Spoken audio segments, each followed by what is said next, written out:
been up to anything? Nope. Yeah, the only thing Joey's been up to is shaving. Yeah, I had to shave because I had a Halloween party last week where I invited a couple of my friends. We do it every year at our house. Obviously, we cosplay or costumes or whatever. Aki and I were Shaggy and Scooby Doo this year.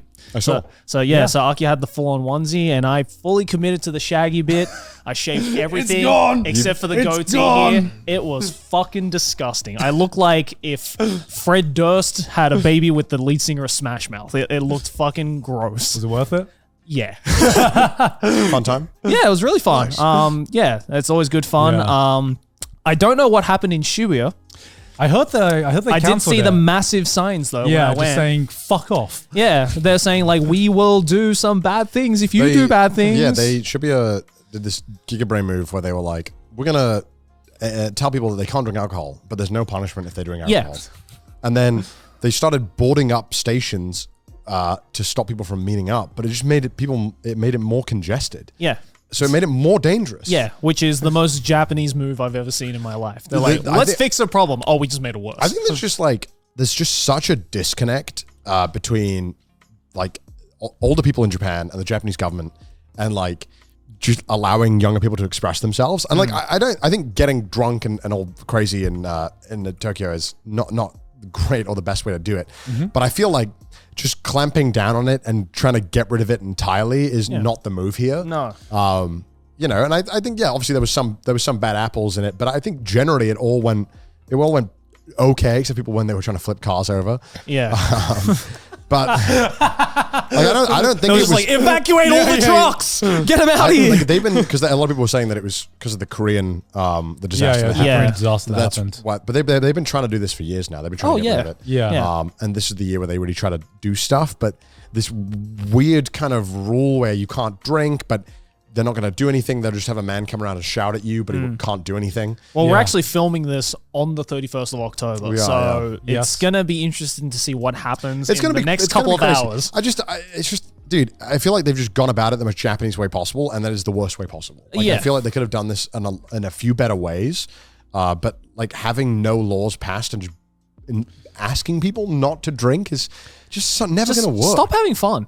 Yeah. Just no fun allowed in this city. And I am I right? I spoke to a lot of foreign people who just seem to not care, which I think is just going to make all this, a lot of the foreign Japanese relations that have been bad already recently. The foreign Japanese relations. It's just making it even worse. Whenever I see the Japanese news videos popping up and because Japanese news loves doing this. They love finding a foreigner drinking alcohol around there and being like, look at them not following the rules we set. That's the root of the problem. And then all the comments are like, wow.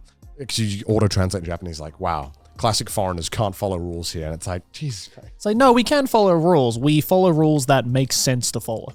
You know? Yeah, and I also think that just having a news crew only show some foreign people who are like it's fucking just foreign people who are doing this. Japanese people are also doing this. Never mind the fact that those 4 dudes who flipped the truck last year were all Japanese. They were all Japanese. So it's such bullshit they do this, and it's very frustrating sometimes because they know that this does well and it gets engagement on the Japanese news sites if they purposely blame frothing at the mouth. It's so frustrating because then when these cases that come along earlier, like the ones where the actual foreigner is a piece of shit, it makes them feel like they are right.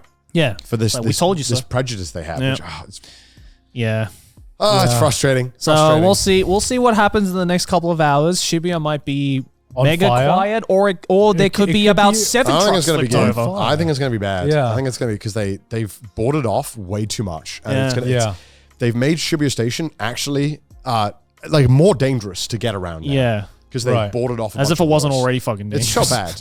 I don't know why it's such a dumb idea what they did.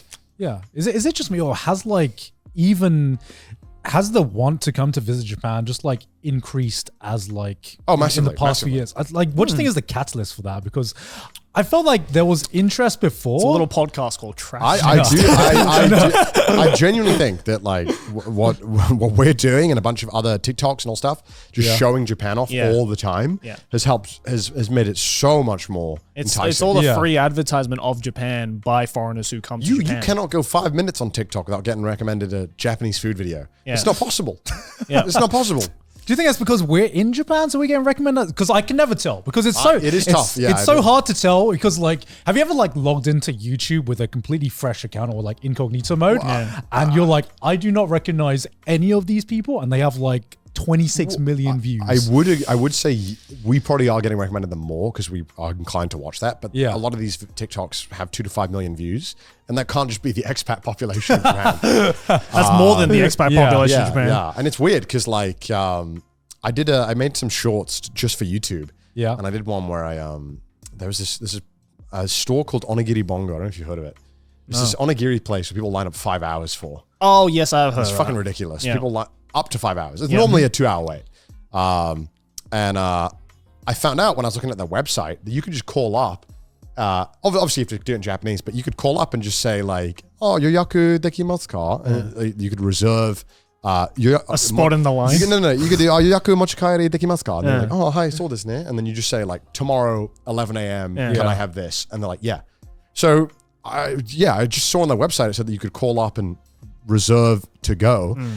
And I was thinking, well, onigiri is probably the most to-go food of all time. You don't sit down for it. It is a strictly to-go food. Yeah. So I was like, oh, okay, well, easy. So I was like, there's no way it's this easy. So I call up.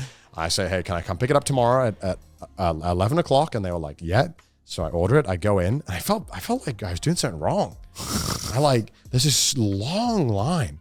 Probably look at this foreigner cutting the line. No, dude. So there's a line of like 60 people, right? All Japanese. Yeah.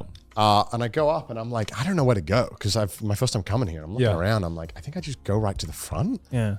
And as I'm going in, this guy goes, and I was like, oh, mochikaeri arimasu. And he's like, oh, like a guy in the line. Yeah. Was just gonna like tell me I was cutting. And so, because I saw someone else just do it right as I was about to do it. So I was like, oh, okay. Go up. I just say my name. They give me my rice balls. And I was like, oh, shit.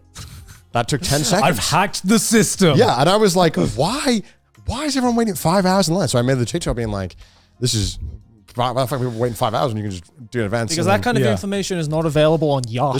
That's true. Yeah. But then. Which is what they're probably using. But then I started getting these comments from people who are like, classic fucking foreign tourist, doesn't want to wait in line, makes the Japanese people wait longer. And I was like, no, they're doing it to them fuck themselves. I was like, what the fuck? Bro, these people Little are do insane. these comments know. Japanese people They love a line. love waiting in They line. love a line. It's like a fucking pastime for them. I thought the British loved a queue, but man, the Japanese no. put them to shame. No. And so, yeah, I got like a bunch of weird ones where they were like, there's just a bunch of people who are these very weird people who are, I guess, obsessed with Japan, who come out of the woodwork occasionally and just want to slant on you for doing anything even remotely differently. Meanwhile, you look into them and it's like Nigel from Arkansas, who's never left his country before and has just read a lot of shit about Japan. I'm like, stop. Well, a lot of people, my Japanese is not fluent at all. I'm like baby conversation level.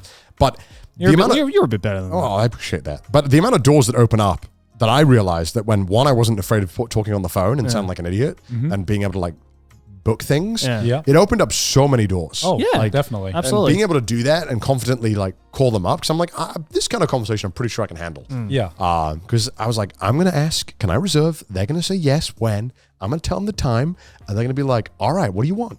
So that's how it went. Yeah. And I nailed it and I went and got it and it was great. It was so delicious.